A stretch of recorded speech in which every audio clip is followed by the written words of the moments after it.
Praise the Lord. அன்பானவர்களே, இயேசுவின் இனிய நாமத்தில் உங்களுக்கு இந்த அருமையான காலையிலே என்னுடைய வாழ்த்துக்களை சொல்லிக் கொள்கிறேன். பிலிப்பியர் 3ஆம் அதிகாரம் 14வது வசனம்.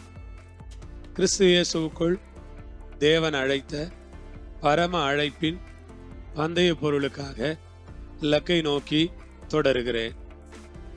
கிறிஸ்து இயேசுவுக்குள் தேவன் அழைத்த பரம அழைப்பின் பந்தய பொருளுக்காக இலக்கை நோக்கி தொடருகிறேன்.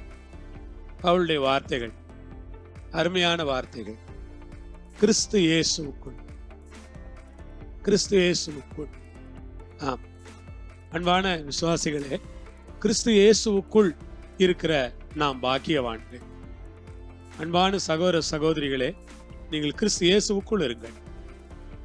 கிறிஸ்து இயேசுவுக்குள், அவர் சொல்லுகிறார், கிறிஸ்து இயேசுவுக்குள் தேவன் அழைத்த, கிறிஸ்து இயேசுவுக்குள் தேவன் அழைத்த, தேவனால் அழைக்கப்பட்ட மக்கள் நாம். கிறிஸ்துவுக்குள்ளே தேவனால் அழைக்கப்பட்ட மக்கள். தேவன் அழைத்த பரம அழைப்பு, ஹெவன்லி கால், ஹெவன்லி காலிங் என்று எழுதப்பட்டிருக்கு. பரம பரிசுத்த அழைப்பு, பரலோக அழைப்பு.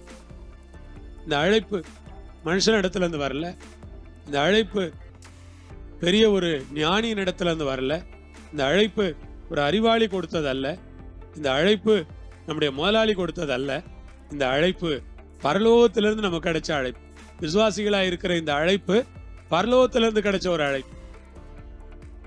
ரட்சிக்கப்பட்டவர்களா இருக்கிறீங்களா, அந்த அழைப்பு பரலோகத்திலிருந்து கிடைச்ச அழைப்பு. மீட்பை பெற்றிருக்கிறீங்களே, அந்த அழைப்பு பரலோகத்திலிருந்து கிடைச்ச ஒரு அழைப்பு. பரம அழைப்பின் பந்தய பொருளுக்காக. பந்தய பொருள் என்ன சொல்லுங்க? என்ன பந்தய பொருள்? என்னுடைய பந்தய பொருள், பரம அழைப்பின் பந்தய பொருள்னா என்னுடைய பந்தய பொருளே கிறிஸ்து தான். நான் போய் அடைய நினைக்கிற இடம் கிறிஸ்து இருக்கிற அந்த மாளிகை, கிறிஸ்து இருக்கிற அந்த இடம். அப்ப பரம அழைப்பின் பந்தய பொருள் என்ன? பந்தய பொருள் இயேசுதான். இயேசுவையே போய் எப்படியாவது அந்த பொன்முகத்தை நான் பார்த்துடணும், எப்படியாவது அவர் இருக்கிற இடத்துக்கு நான் போயிடணும், எப்படியாவது அவர் சமூகத்தில் நான் போய் நின்றுடணும், எப்படியாவது அவரை போய் நான் சந்திச்சிடணும். அவரை சந்திக்கணுங்கிற எண்ணத்துல தான் இங்கே நான் வாழ்ந்துகிட்டு இருக்கேன். அப்ப என்னுடைய பந்தய பொருளே கிறிஸ்து தான். ஆமா, நான் அச்சீவ் பண்ண நினைக்கிறது கிறிஸ்த. அதனாலதான் பவுல் சொல்றார், கிறிஸ்து எனக்கு ஜீவன், சாவு எனக்கு ஆதாயம். ஏன் இந்த வார்த்தையை சொல்றாரு? நான் அச்சீவ் பண்ண நினைக்கிறது கிறிஸ்துவ. நான் இந்த உலகத்துல அச்சீவ் பண்ண நினைக்கிறது, நான் சாதிக்க நினைப்பது ஏதோ உலகத்துல எதையோ சாதிக்கிறது இல்லை. நான் சாதிக்க நினைப்பதெல்லாம் கிறிஸ்துவ தான். அவை நான் போய் அடைய வேண்டிய விரும்புகிற இடம் கிறிஸ்து. கிறிஸ்து இருக்கிற இடத்துக்கு நாம் போகும்பொழுது அங்கே நாம் அவரை சந்தித்து அவரை அடைந்து அவரிலே நாம் மகிழ்ச்சியா இருப்போம் என்று நான் நம்புகிறேன், விசுவாசிக்கிறேன். ஆண்டவர் உங்களோடு இருப்பாராக, உங்களை ஆசீர்வதிப்பாராக. பரம அழைப்பின் பந்தய பொருளுக்காக இலக்கை நோக்கி தொடருகிறேன். இயேசுவை நோக்கி தொடருங்க. நம்முடைய கண்களை அவர் மேல் வைத்து நமக்கு நியமித்திருக்கிற ஓட்டத்தில் பொறுமையாய் ஓடுங்கள். ஏனென்றால் என்னுடைய லக்கு அவர்தான், என்னுடைய பந்தய பொருள் அவர்தான். அவரை நோக்கி நான் ஓடிக்கொண்டிருக்கிறேன். ஜெபிக்க போகிறோம். ஜெபிக்கலாமா? நான் நினைக்கிறேன் நீங்க புரிஞ்சுக்குவீங்க நம்புகிறேன். அன்பின் பிதாவே, இந்த வேலைக்காக ஸ்தோத்திரம். இயேசுவின் நாமத்தில், இயேசுவின் மூலமாய் உம்முடைய பிள்ளைகள் ஒவ்வொருவரையும் நான் ஆசீர்வதிக்கிறேன்.